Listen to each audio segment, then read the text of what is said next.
All right, I am joined by our sister station sports reporter, Nick Camino out of WKYC in Cleveland.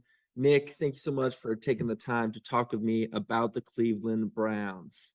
Sean, it is great to be here. I got to tell you, nice to be able to talk some football, and not just preseason football, right? We get to talk about week one, and that is awesome. I know all of us are excited here in Cleveland, despite some uncertainty with the quarterback position. I think all of us are ready for some football, so I'm glad to do this. Yeah, these games actually count, and so I'm super excited to see lots of interesting matchups in week one. And let's start with probably the biggest storyline of this game, Baker Mayfield. Now, on our end, Coach Matt Rule has been very clear. This isn't the Baker Bowl. This isn't about Baker. The focus is on the team, but they're going to support the quarterback. How is it out in Cleveland? How are they viewing this game with taking on Baker for the first time as an opponent? To which I would correct Coach Rule and say, Coach, okay, I've followed your career at Temple and down to Baylor and now to Carolina. I completely disagree with you. Okay, Coach, this is the Baker Bowl.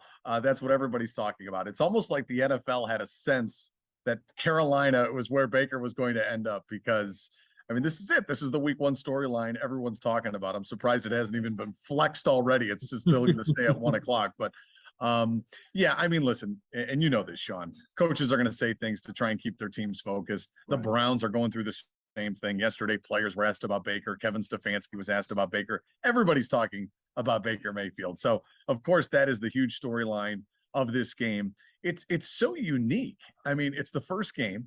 This is the quarterback that actually brought the Browns back to the playoffs for the first time since 2002. They drafted him overall, number one overall in the 2018 draft. I mean, it's an amazing story. It's a great storyline to go along with this game. And I really don't know how good either of these teams are going to be. So to have this in week one is definitely a nice story for this one. All right. Well, let's talk about these teams. Obviously, for Carolina, a lot of pressure on Matt Rule to have a successful season. What that means is to be determined by the owner, David Tepper. But even the fans, we need to see some wins. What about for Cleveland? Last year, kind of a down year, some injury luck, not going your guys' way. What are the expectations for the Browns in 2022? Yeah, well, given now everything that's happened with Watson, you're not going to have your franchise quarterback for the first 11 games. You're going to have Jacoby Brissett, and then you've got Josh Dobbs backing him up. You can make the argument the Browns might have one of the worst quarterback rooms in the NFL right now. It is what it is. Right. Saying all of that, while someone like me would temper my expectations and say that's a really tough way to play, it's going to be hard to run the football like 50 times a game, and not, the throwing is just going to be very difficult. I still think that ownership and the front office has high expectations. So, am I going to sit here and say that Kevin Stefanski's on the hot seat? I think there's some people that feel that way. I'm not going to go that far. But I will say it does feel like they need to really deliver because they regressed last year. There's no doubt about it in terms of their record, in terms of not making the playoffs. Remember 2 years ago, they were in the playoffs, beat the Steelers, took the Chiefs down to the wire.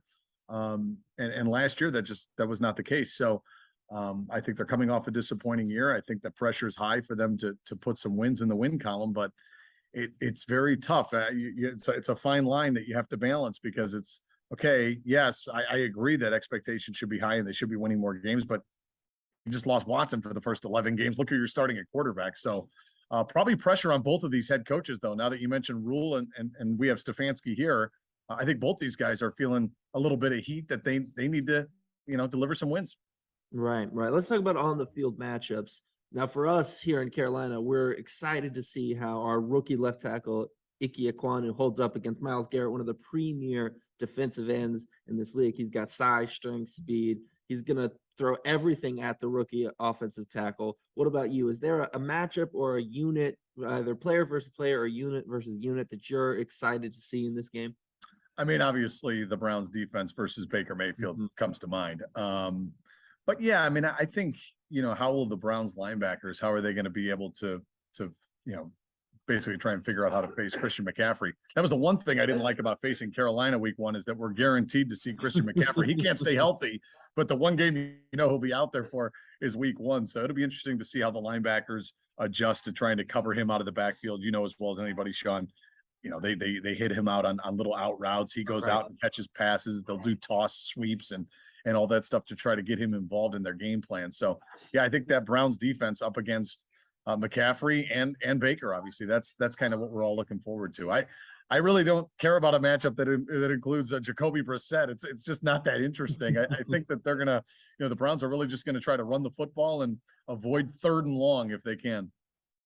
Is there a player maybe that doesn't have? I know like Nick Chubb, mostly because of his fantasy output, but also because of the stuff he does on the field, has a pretty national following in terms of how good he is. But is there a player on the Browns that maybe you're watching to make a big impact on this game that's not as well known?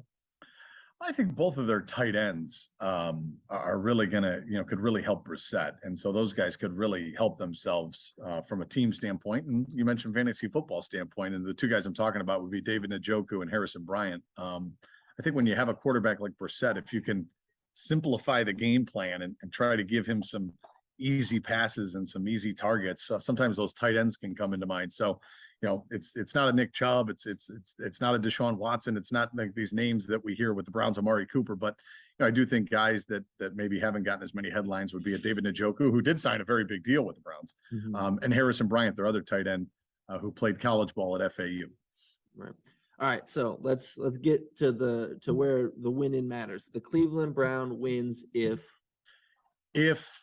Nick Chubb is able to rush for 180 to 200 yards and 4 touchdowns, because that's just what they're going to be doing. And mixing Kareem Hunt and Ford, their rookie, and Demetric Felton, all these running backs, they've got this stable of running backs. Well, guess what? They're going to need them all. So if the Browns run the ball well, if Chubb has a big game, the offensive line does their thing, I think the Browns can win this football game. I do.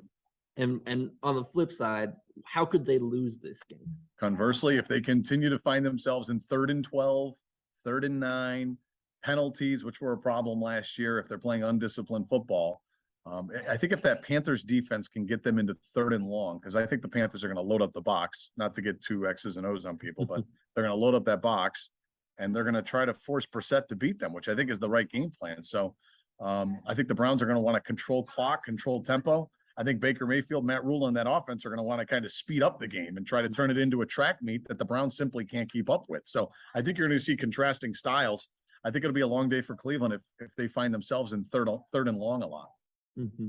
All right. Well, thank you, Nick, so much for taking the time out to speak with us. I can't wait for this game to start. I know you guys can't either.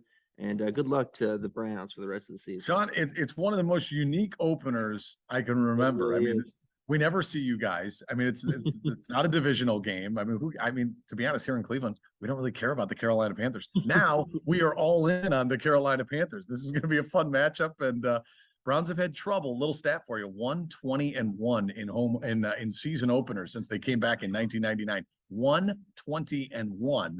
I mean, mathematically, it's crazy. So they need a win in this first one. I think they'd feel good about themselves if they can get it. I think it's going to be tough down there. It's going to be a fun environment down in Carolina. All right. Well, thank you, Nick. Have a good one. You got it.